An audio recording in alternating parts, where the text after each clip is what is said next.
आणि यानंतर थेट जाऊयात उद्धव ठाकरे सध्या बोलतायत। कुणाल कामरा यांनी एक व्यंगात्मक गाणं ट्विट केलं, त्याच्यावरती मोठा गदारोळ झालेला आहे। एकाधिक त्यांना काल त्याच्या स्टुडिओची तोडफोड देखील करण्यात आली आहे। कुणाल कामराने व्यंगात्मक गाणं केलं असं मला वाटत नाही, त्यांनी सत्यात्मक गाणं केलेलं आहे।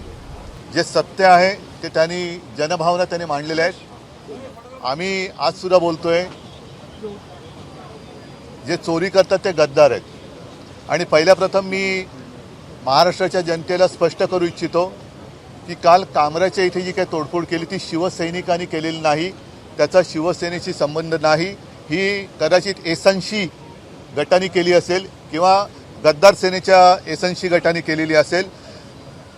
मुळामध्ये हे जे राज्य चालले ते छत्रपती शिवाजी महाराजांच्या आदर्शाने चालले की गद्दारांच्या आदर्शाने चाललेलं आहे, हा आता एक सोक्षमोक्ष लावण्याची वेळ आलेली आहे।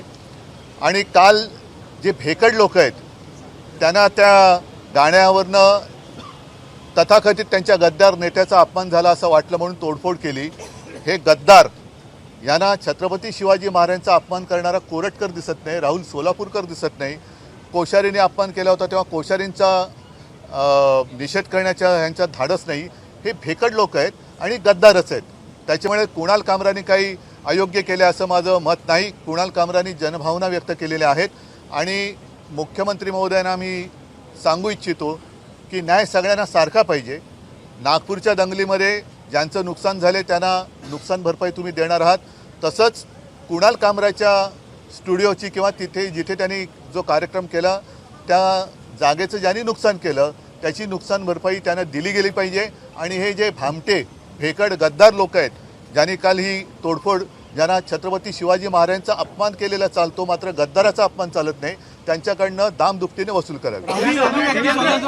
अभिव्यक्ती स्वातंत्र्यावरचा हल्ला आहे का?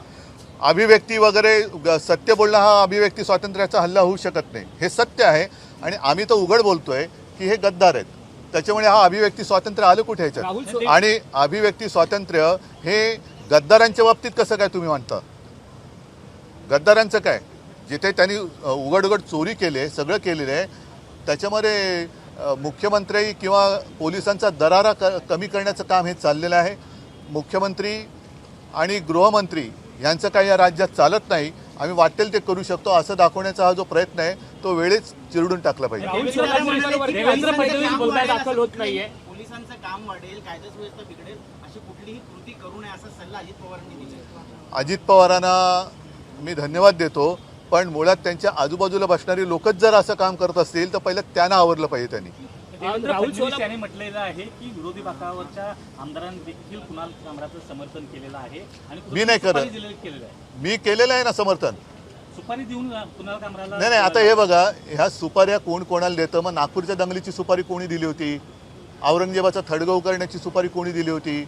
तर या नुसत्या सुपाऱ्या करू नका। राज्याची वाट लागत चाललेली आहे आणि गद्दारांचं उदात्तीकरण जर फडणवीसांना मान्य असेल तर मला असं वाटतं देवसुद्धा त्यांना वाचू शकेल की नाही, त्यांचं पद हे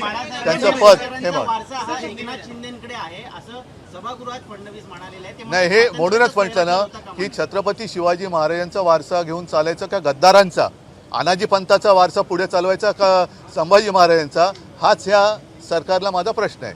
जर अनाजी पंथ त्यांच्यासाठी आदर्श असतील तर त्यांचं वक्तव्य हे मी समजू शकतो। उन्होंने कहा है कि देश में लेफ्ट लिबरल्स और जो कम्युनल लोग हैं, अर्बन नक्सल्स हैं, वो काम कर रहे हैं और इनके अगेंस्ट स्ट्रिक्ट एक्शन लिया। फिर आप गृह मंत्री हो ना, डबल इंजन चल रही है ना सरकार, पूरा देश आपके हाथ में, महाराष्ट्र आपके हाथ में, उसके बावजूद नागपुर में दंगा कैसे होता है? तो जवाब देना चाहिए उन्होंने। कुणाल कामरा को लेकर क्या कहेंगे सर? कुणाल कामरा को लेकर अब एक्शन हो रहा है। कुणाल कामरा ने, मुझे नहीं लगता कुछ गलत कहा है। गद्दारों को गद्दार करना ये किसी पर हमला करने की बात नहीं है, जो गद्दार है वो गद्दार है।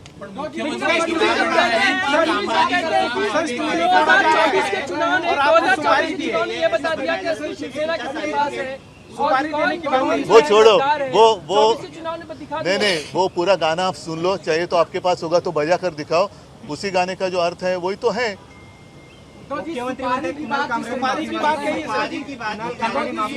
नाही, कुणाल कामरा जे सत्य आहे ती जनभावना बोललेला आहे आणि असं जर असेल तर तुम्ही सांगा की जो कोणी सत्य बोलेल, सत्यमेव जयते खोडून टाका आणि गद्दारमेव जयते लावा.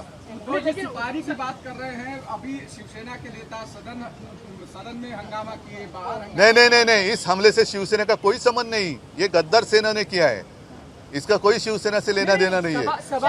जिसके खून में गद्दारी है वो शिवसैनिक हो ही नहीं सकता.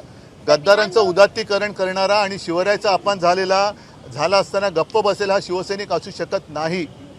ठीक है, देवेंद्र फडणवीस नहीं उनकी बात उनकी बात है वो उनके पास, क्योंकि उनको अभी उनके अगर वो गोद में बैठी है तो उनको संभालने के अलावा और क्या करना चाहिए.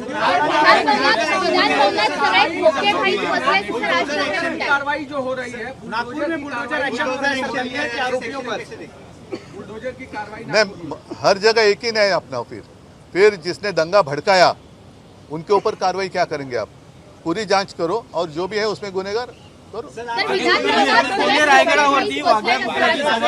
बघा, मला असं वाटतं की एकूणच याच्या बाबतीत जे कोणी आपल्यात खरोखर इतिहास तज्ज्ञ राहिले असतील त्यांची मदत घ्यायला पाहिजे.